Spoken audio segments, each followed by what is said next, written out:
जिनका दिल दिमाग ख़राब होता है वो हमेशा बोलने का काम नहीं भोगने का काम करते रहते हैं, और उन्हीं लोगों में से एक तेजस्वी भी है। इनके खुद धर्म के लोगों ने ये सोचा कि इसे अगर बड़ी कुर्सी में बिठा देंगे तो बड़ा रहेगा, लेकिन अफसोस कि बड़ी कुर्सी में बैठकर भी इतना छोटा है, खुद इनके लोगों को नहीं मालूम था। इसीलिए किसी ने कहा कि दिल गंदा है तो फिर गंदी ज़ुबान होगी, दिल गंदा है तो गंदी ज़ुबान होगी, ऐसे में तुम जैसों की पहचान भी होगी। आदमी की पहचान उसके कपड़े से, उसकी कुर्सी से, उसकी धन दौलत से नहीं होती, उसकी ज़ुबान से होती है।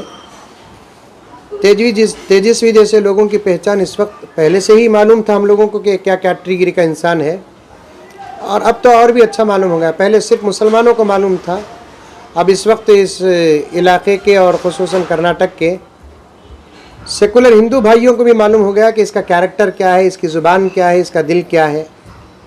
इसलिए इन जैसे बेवकूफ़, अहमक, नादान और गंदे लोगों की बातों को इतना हवा भी देने की ज़रूरत नहीं है। ये पहले भी नहीं था और अब भी नहीं है। जो लोग इस वक्त, चाहे हिंदू हो या मुसलमान हो या कोई भी हो, मुल्क के ऐसे हालात में हिंदू मुसलमान का इशू उठाते हैं, वो इस मुल्क के हकीकी दहशतगर्द हैं। वही असल दहशतगर्द हैं जो इस वक्त महामारी के दौर में इस मुल्क में हालात बिल्कुल नासाजगार होने के बावजूद हिंदू मुसलमान का इशू उठाना, हिंदू मुसलमान का मसला उठाना, मस्जिद और मंदिर का मसला उठाना, ये लोग हकीकी दहशतगर्द हैं। और इस किस्म के इशू उठाने वालों को गिरफ्तार करके इन पर UAPA का केस डालना चाहिए।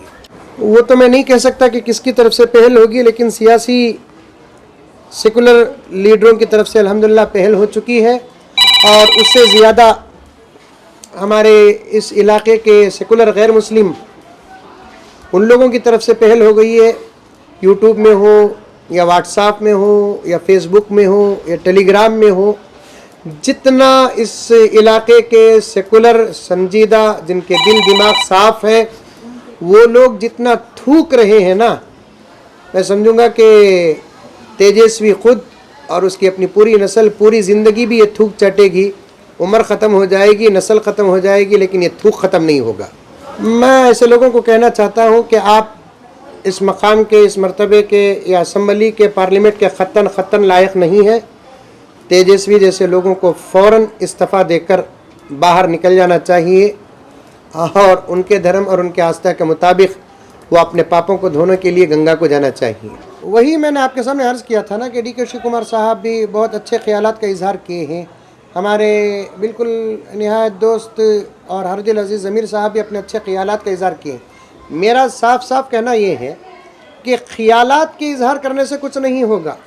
हमारे बच्चे जो मेहनत कर रहे थे, मज़हब देखे बग़ैर रोज़े की हालत में, उनकी अर्थियों को उठाए, जनाजे उठाए, उनको चिता दिए, सब कुछ किए, उनको वहाँ से निकाल दिया गया। तो इस सूरत में ऐसे लीडरान जो इस वक्त बड़ी अच्छी अच्छी बातें कर रहे हैं, वो बाकायदा भूख हड़ताल बैठकर उन बच्चों को उन मकाम तक पहुँचाए, ये है कामयाबी।